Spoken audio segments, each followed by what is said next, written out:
Hey everybody, I hope you're doing well. My name is William. This is a Assetto Corsa Competition, and today I'm going to be driving the KTM Crossbow GT4 car from the GT4 pack. Today I will be giving you guys a hot lap so you can get an idea of what the car looks like from the inside, sounds like, all that stuff over a lap around the track.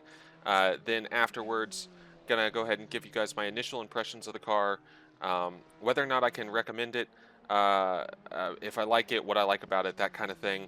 And then going over the setup page and kind of showing you guys what will be adjustable or what is adjustable, what isn't adjustable, kind of like idea of ranges and everything, because these cars aren't all quite the same.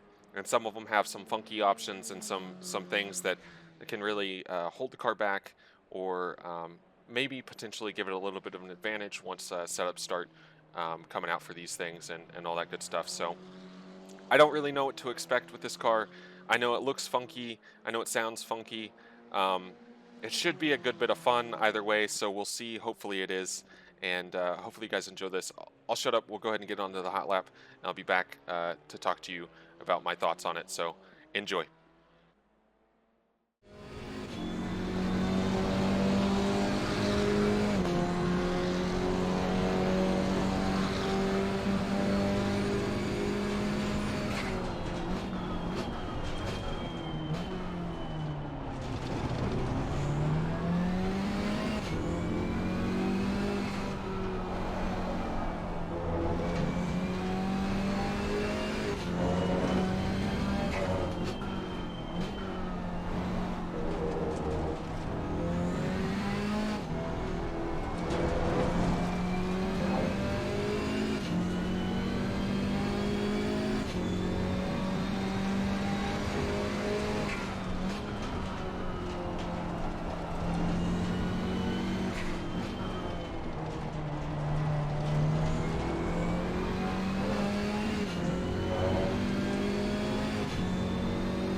All right, that was a hot lap in the KTM Crossbow GT4. Um, you can see the time here, not really that competitive compared to some of the um, probably more popular cars than the Crossbow here. Some of the more kind of like name brand cars like the Porsches, your Mercedes, BMW, stuff like that. But hopefully you kind of got a sense from it from that hot lap. This car is odd. Has a ton of character. Um, and really, I think out of all of them so far, this car you have to drive very differently than anything else.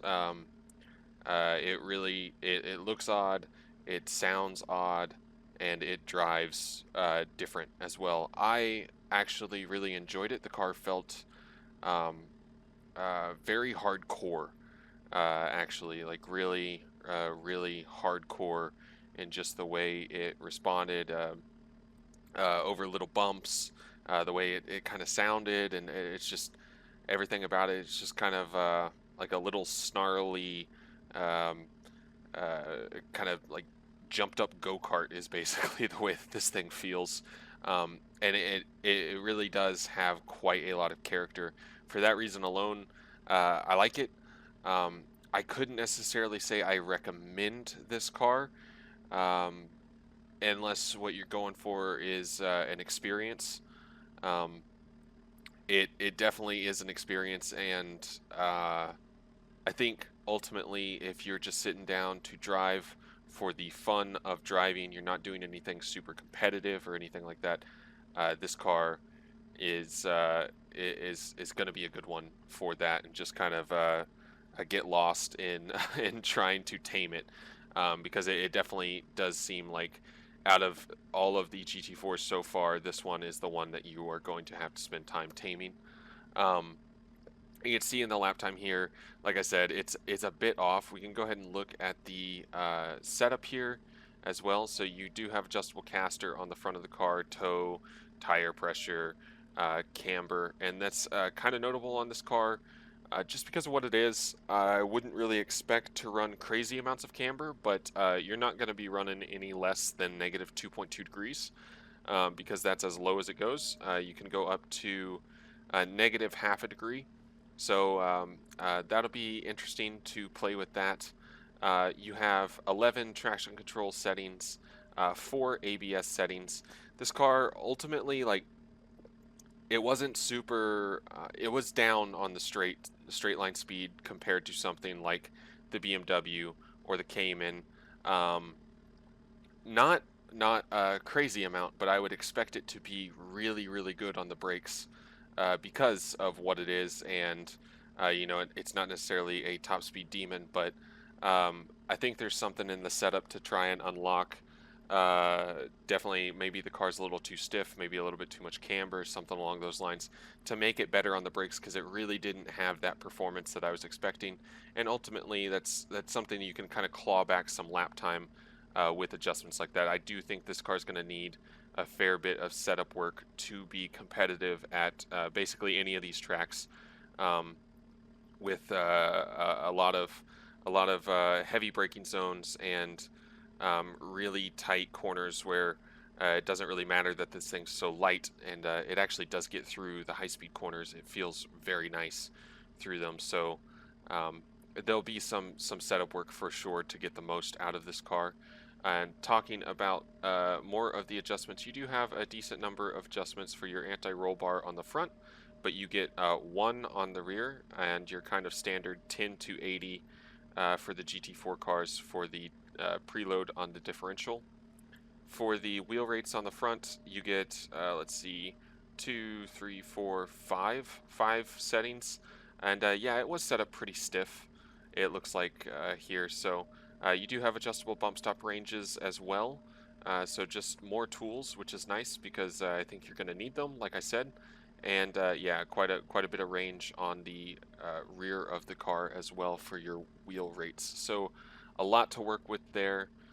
Just bump and rebound, it looks like. Yeah, no fast bump, no fast rebound on the front or rear of the car, but adjustable bump and adjustable rebound. So pretty typical there for the GT4s, with a few exceptions.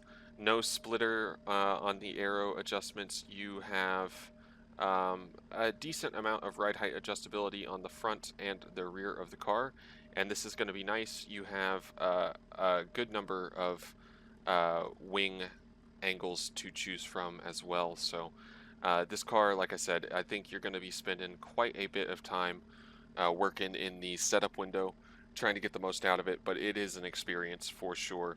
Like I said, I couldn't recommend this necessarily as the car you should choose, but definitely if you want to have some fun and just go blast around and drive a car that's not really like any of the other ones in this pack, uh, give the crossbow a shot and take it out for a spin. It is like I said, it is quite different. So um, we'll be getting back to kind of more normal videos here before too long. So thank you all so much for watching. I appreciate all the support. I hope you guys have enjoyed this, and until next time, bye bye.